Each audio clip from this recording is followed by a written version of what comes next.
simula ng lahat, naroon ang dagat. Sa bawat hampas ng alon, naroon ang kwento ng ating lahi. Ang karagatang ito ang pinagmumulan ng ating kabuhayan, pagkain at pagkakakilanlan.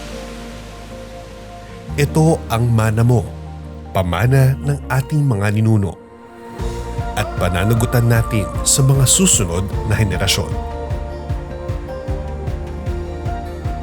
Ngayong ika-62 taon ng Fish Conservation Week, muling pinapaalala ng DABFAR na ang masaganang pangisdaan ay nagsisimula sa pamilyang may malasakit sa dagat.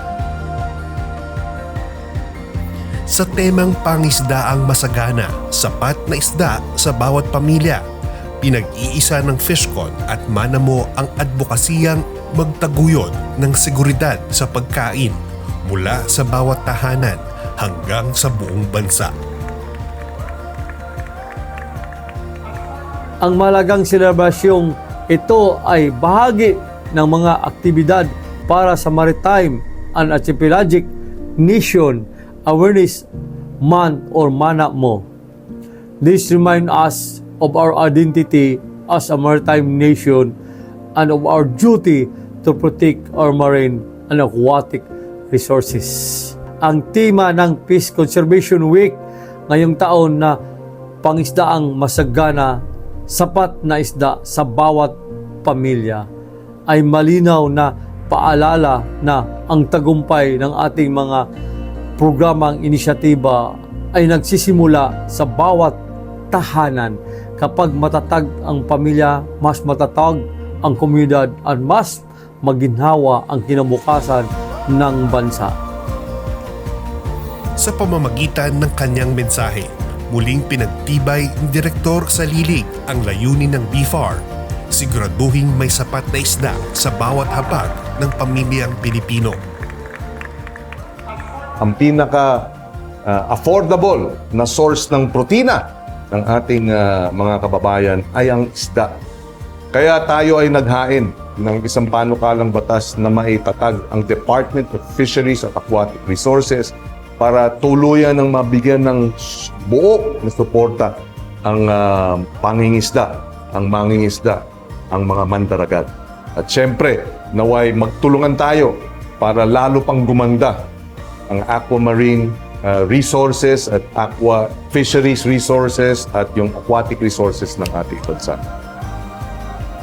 Isang panawagan para sa mas mataas na pagpapahalaga sa mga tagapag-alaga ng ating karagatan. Unang-una, this is our 62nd year anniversary.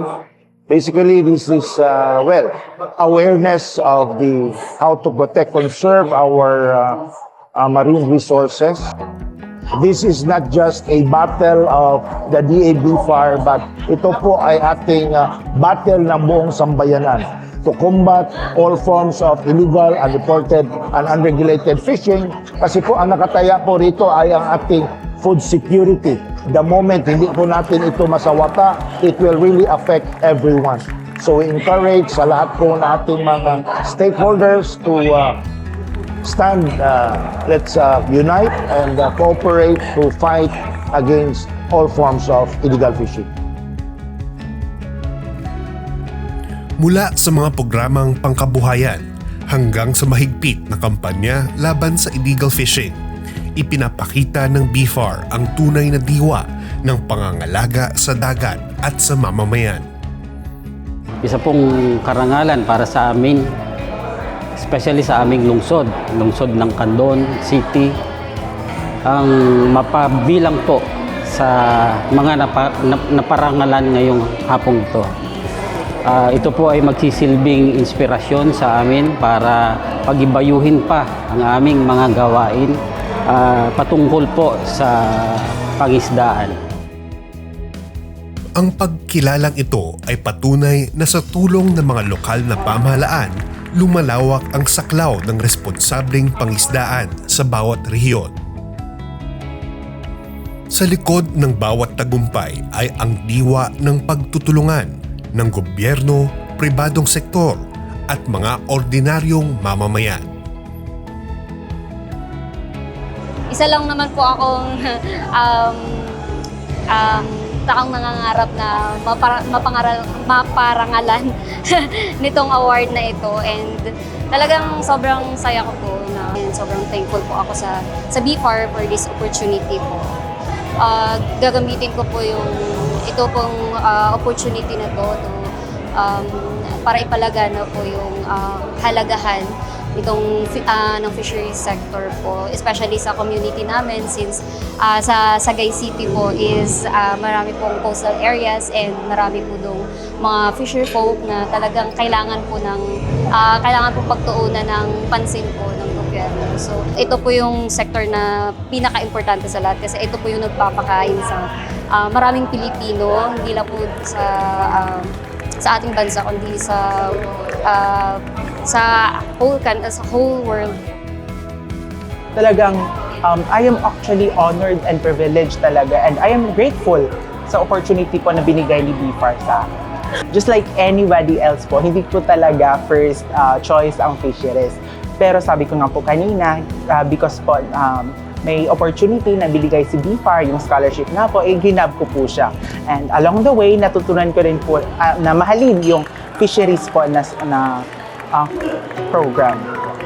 Right now po, I am working in the BFAR Region 7 as information assistant. So, lahat po yung natutunan ko in terms of scientific and technical po, lahat po yun is, lahat po yun ng pwede ko po siyang may apply sa community namin in terms of information dissemination, ganyan po.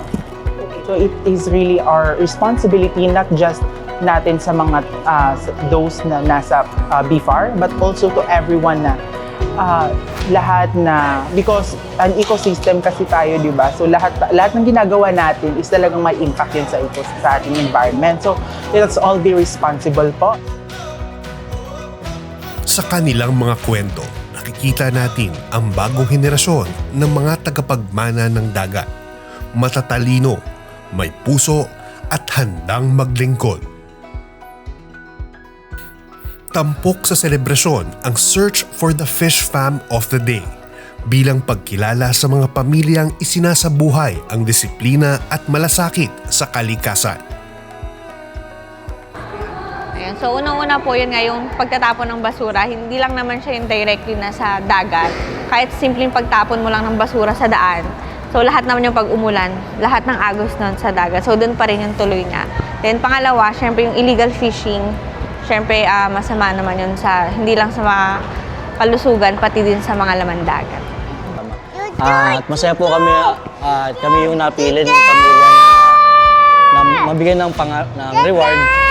At nagkaroon pa po kami ng additional knowledge para mas maprotektahan natin yung ating yamang dagat pa.